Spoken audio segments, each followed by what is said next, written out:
মাকে উনি মিথ্যা বলছেন। আমি নিজের চোখে ওনাকে খুন করতে দেখেছি।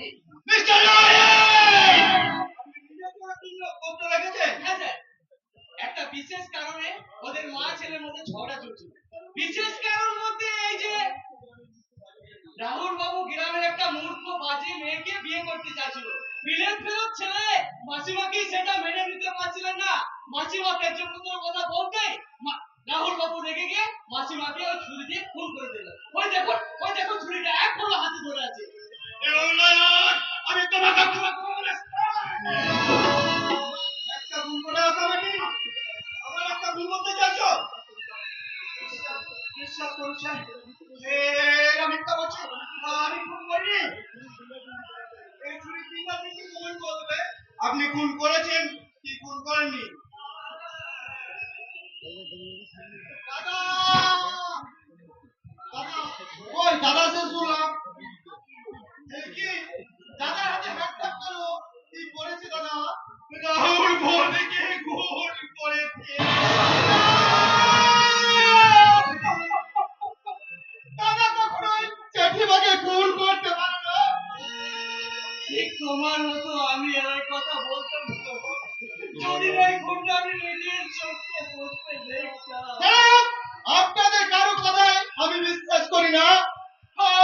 আমি জানি দাদা তুমি এমন কাজ কখনোই করতে পারো না। কে হয়তো চক্রান্ত করে তোমাকে বাঁচিয়েছে।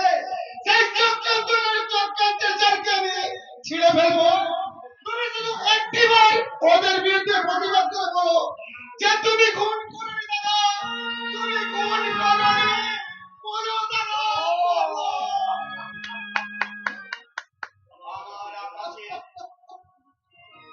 আমার আকাশে ঝড়ের বাতাস চেয়েছে হৃদয় মন। আমি যে আমার হারিয়ে ফেলেছি নেশাহীন অনুক্ষণ। পথ চলায় প্রতীক হয়েছি সামনেটা যে বড় কালো। অচেনা যেন লাগছে নিজেকে, কোথায় আছে তবু আলো। মরমের তার রুদ্র হয়েছে, দুনিয়ায় হয়েছে মরে। কে যেন ডাকিয়া কয়েছে আমারই আমারই বিদায় গেলাম করে।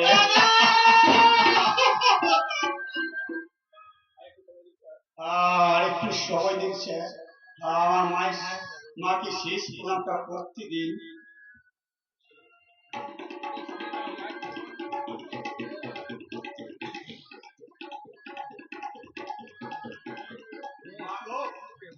কেউ না জানলেও তুমি তো জানো মা আমি কতটুকু অপরাধী। তাই তোমার পা ছুঁয়ে আমি সবাই করছি মা। যে বাজারা আমাকে খুন করে আমাকে খুনে আসামি সাজাইছে, ব্যারিস্টার হয়ে আমি তাদেরকে শাস্তি দিতে না পারলেও মায়ের সন্তান হয়ে মাতৃহত্যা শাস্তি আমি তাদের দেবই মা। মাতৃহত্যা শাস্তি আমি তাদের দেব।